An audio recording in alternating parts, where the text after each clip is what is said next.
Hello, hello, hello. I'm your host, Rebecca. This is the Me and You podcast, a safe place on the internet for all things personal evolution, compassionate community. I am so grateful that you took a moment to be here with me today. Happy December. If you're listening to this in real time, can you believe it's December? I guess I can. Most people will say, like, oh, I can't believe that it's like, this month or whatever, like time has flown. But I'm like, time is always moving at the same speed. So it's really just our perspective about it that has flown by. But anyway, hello, hi, good morning. How are you? Thanks for being with me. Or good evening or afternoon or middle of the night. I don't know. Maybe you're cleaning your house. I don't know. I hope that you enjoy this episode. If this podcast is doing something for you, please share it with somebody that you love. Follow on Instagram at _ the Me and You podcast, on TikTok at the Me and You podcast, on Patreon at the Me and You podcast. And I would love to see and converse with your lovely faces. If you ever want to send me a DM, you can also text the show and share your ideas with me or collab with me. If you're someone that's interested in collabing or you know someone that would want to collab, message me, please. I would literally love it. I would love to have more guests on the show, being that I've only had one guest. But what's exciting is next week, my mom will be on the show, which is so fun. And I can't wait for that episode. But anyway, here we are today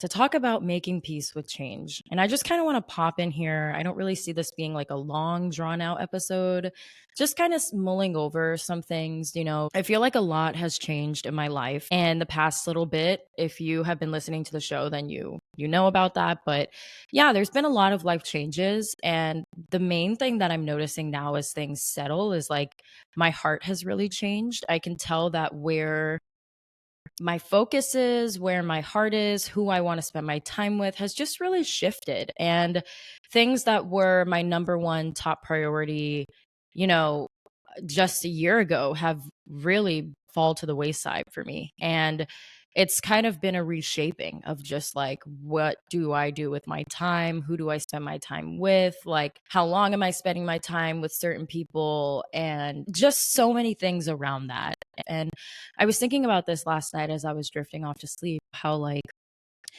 it is okay to feel the waves of emotion that come with change. And it's almost like those emotions are waves and they are safe to crash against the shore of my heart. However, I'm still the same throughout all of it. And I'm still this anchored being throughout all of it. And really being able to see and witness that, like, my experience is something that I'm also experiencing. I'm not entirely absorbed by it, but I am observing it. And that doesn't mean that I'm disassociated from it. And that's not, escapism, because I think this idea of spiritual escapism, especially, or like religious escapism, is so interesting. And honestly, I don't know if that's actually a thing. Like I don't know if you could like Google that and that's like a definition or something. It's a term I've used like amongst my friends and stuff, of talking about like kind of like how people use, we've all like seen this, like people use spirituality to kind of escape the hard things in life, or like escape accountability, or escape, just like the hard stuff. And it's interesting because it's like real to me. The real experience of being a human is experiencing all of the hard things and all the good things and all the things in between. Like, we are here to feel. So it is normal that you are feeling, and it is right that you are feeling. I think that the work is, how do you feel? How do you hold? And, when you're letting yourself feel, are you letting things roll, like the waves of the ocean, like we talked about, or are they kind of crashing to the surface and getting stuck there? And I actually wrote a little poem about change a while ago. Where I live, it is quite windy. I live kind of close to the water, and it's really windy, especially in the windy season, like especially in the hurricane season and stuff down here in Florida. It gets super windy, and the wind makes all sorts of noises. Like, it's so loud, like it whistles and it howls and it screams. And like, I know that that sounds like I'm using hyperbole, and I am not. Like, I have been on the phone with people who are like, what's going on in the background? Like, is somebody whistling? And I'm like, no, that is literally the wind. Like, there must be cracks in our homes. So there's like, wind is getting through. Like, I don't know how to explain it, but our home is an instrument to the wind for sure. And at one point in my time living here, the wind was so bad. And I was going through a tumultuous breakup and I was just like not okay and spending a lot of my nights, rolling around in bed, not really sleeping. And so I wrote a lot of poems about the wind because it was like all I could do. Like I don't know, I just had nothing left for anything else. Like it just felt like I had to just write. So I wrote this poem about change and about the wind, and I would love to share it with you. Okay. I always think that poetry is corny. And I think that that's just part of it. Like, I think it's just kind of corny. I think the same with theater, and no hate or shame because I grew up in theater. I was a theater kid, which is so embarrassing to admit. But I do feel the same way about theater where it's like, it's a level of kitschy, like it's a level of camp, it's a level of corniness. And you just have to buy into it and just recognize, like, okay, this is part of the human experience. Humans like to do this thing. And yeah, I feel the same way about poetry. I feel like it's really corny, but it's just the language of my heart. So, anyway, here is a poem I wrote about the wind that actually, I guess, is called The Wind. The bellowing wind transcends my aching heart, beckoning me to perspectives yet unseen. The howling, whistling wind at night reminds me of my gratitude for stillness gifted in between. However, the winds of change carry an offering. It's part of something so much more. Without the wind, we lose the sky, we lose the sea, we lose the shore. And yes, I know the wind is sharp and the hair is thrown all over your face. But what would this life be without contrast and something shifting things into place? And I probably wrote that in the middle of the night one night. Let me see the time that this was written. Yeah. Yeah, 11:46 p.m. So actually not super late, but I feel like change is the only constant that we have, and it is something that is it's going to be happening our entire life. Like, change is always going to be coming our way. We will always have to deal with change. We will always have to grapple with change. And everything is constantly changing. One of my favorite quotes, and I've talked about this in previous episodes, is that all things perceived come and go. So even though you have something right now that you love or that you hate, it will not last forever. And the biggest thing about life is that it ends. There is no life without it ending. There is no life without death. And I don't think that this has to be a bad thing. None of that has to be a bad thing. It just feels like acceptance. Like, it feels like understanding. Like, it's like, oh, okay, that makes sense. That's how this functions. If we want to grow a flower, then something has to be dead first. Actually, is that how that works? I actually don't know, but constant rebirth is happening around us. And you are rebirthing throughout the process. And I guess part of making peace with change is really understanding that, like, change is something that is happening in all spheres of your life. And the more that you can adjust to it in one sphere, it will ripple out into other places. And that's one of my favorite things to talk about, is how everything is constantly feeding off of each other. It always feels like if we do one thing, or if we focus on one thing, then it's like only that one thing will excel and everything else won't. But that's not how things actually function. Everything is working together, it's all intersected. So even if you're focusing on one area of your life and you're accepting change in this area, let's say you had a pet pass away and you're adjusting to life without this pet.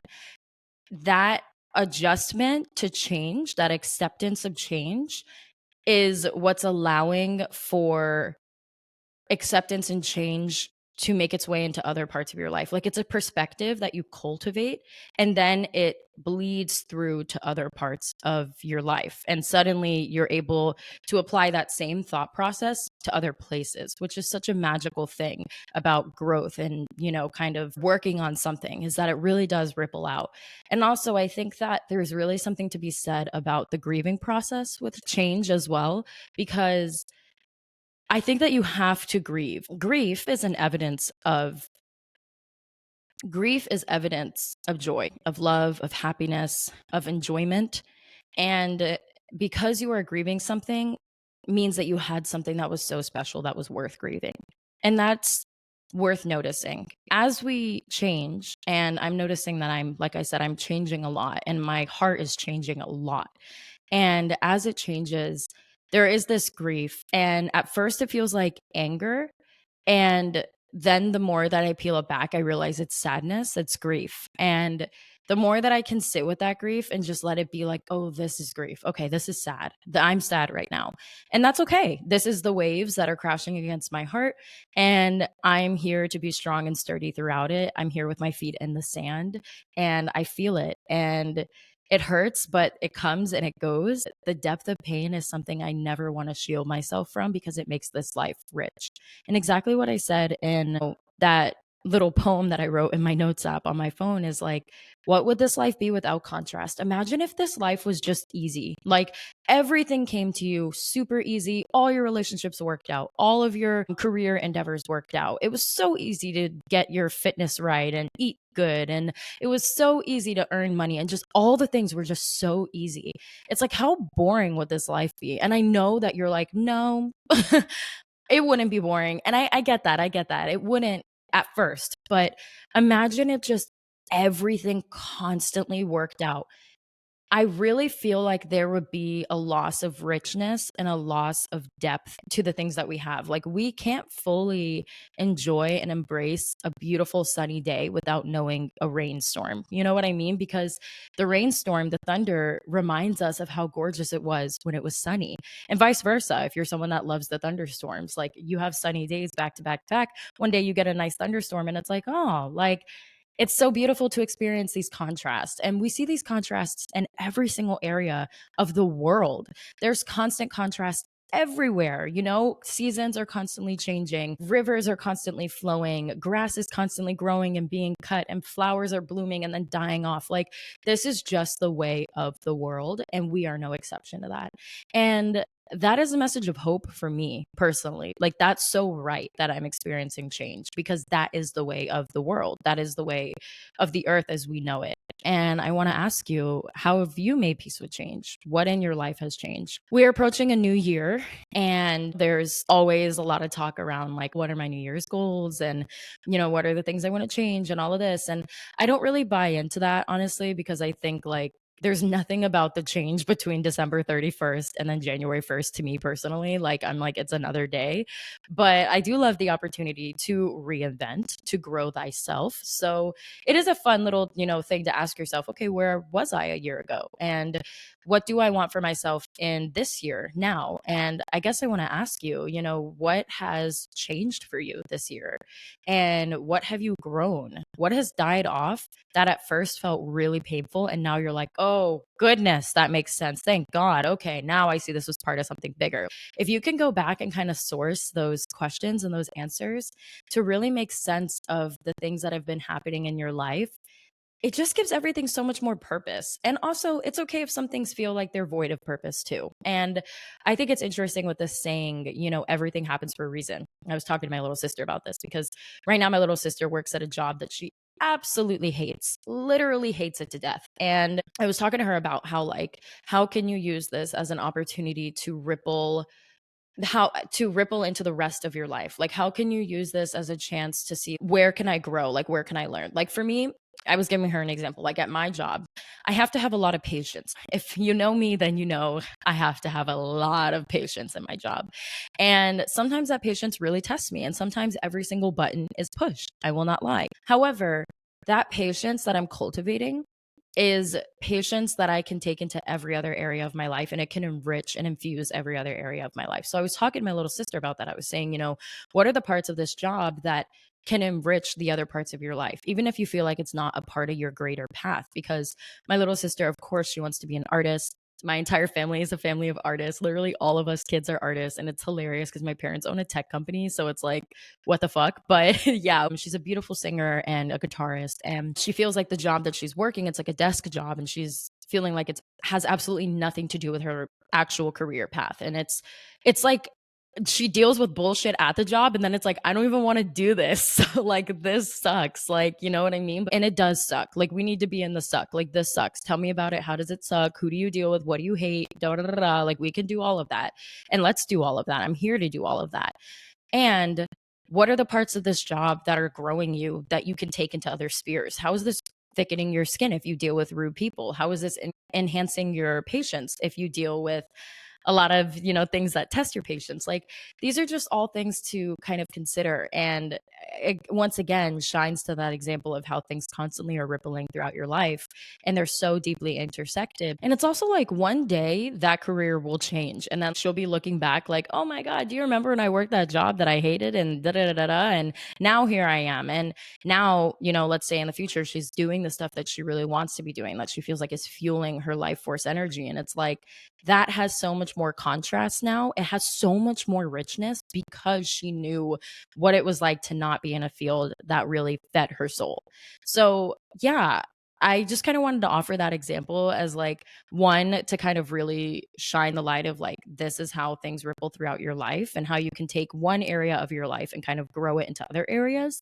And then two, how contrast gives so much flavor to the things that you love. And like I said, this was just a little short episode. I just wanted to pop in here, kind of do a little check in with you. We have 1 month left until the new year, and I'm making peace with a lot of change. I'm making peace with a lot of stuff that I'm leaving behind in this next year. And I'm excited and I'm scared and I'm sad and I'm hopeful and I'm joyous about it, but I'm depressed at the same time.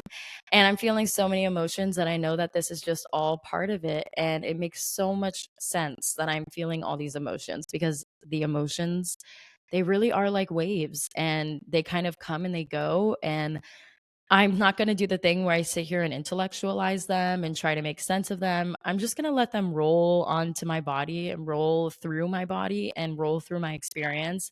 And when I'm ready, shining the light of consciousness on all those different parts of me inside of me and releasing them with love. But right now, I just have to hold them and let them be real and let them be a little difficult. So, yeah, that's where I'm at today with change, making space for a lot of change. And change and that dying off feeling creates so much more space inside and in your life for new things to come. So think about all the new, amazing, fantastic, wonderful things that are coming your way because you chose to let go of those things that weren't serving you. So, yeah, thank you for being with me. I hope that you have a really good day. I can't wait to touch base with you next week. I can't wait for you to meet my mom. She is so cool and so sweet and so wonderful. I'm really excited for that episode. But all right, take care. Have a good day. Bye.